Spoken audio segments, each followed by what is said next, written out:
The Boy and the Heron is out in theaters, latest animated film from the Japanese studio Ghibli, directed by Hayao Miyazaki himself, who came back from retirement to make this film.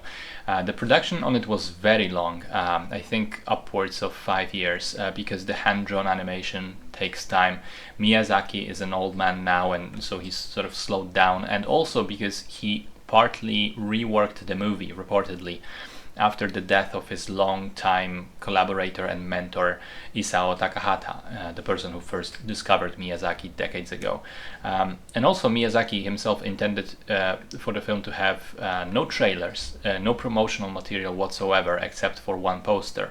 Of course, the Western distributors completely disregarded these wishes and ignored them and released trailers for the film anyway. But for me, in order to respect the wishes of the filmmaker, I will not speak too much about the story itself, so as not to spoil anything.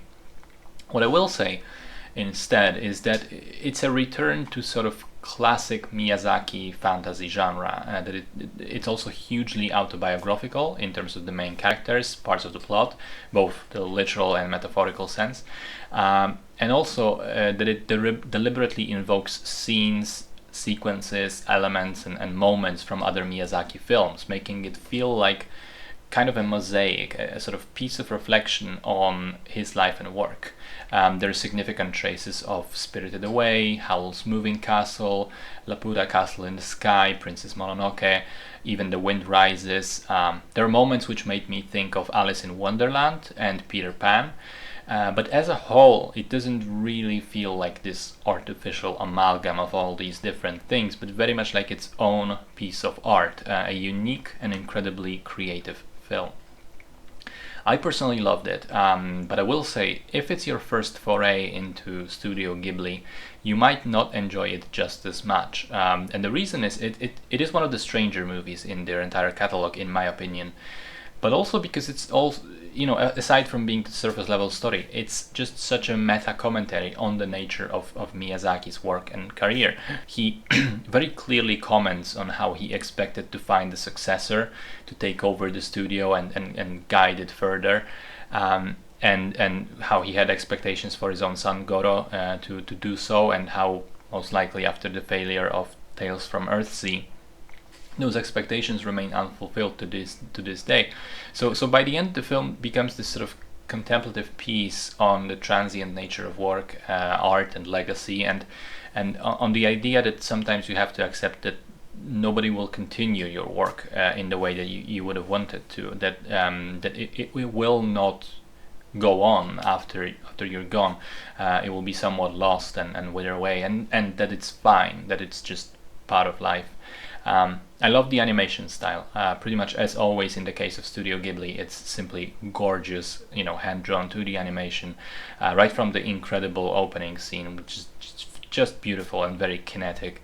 I loved how the world feels so unique and strange, and how characters that seem like villains later become allies. And nobody is truly good or evil, but rather different shades of grey, and they sort of each have their own agendas and motivations and roles to play.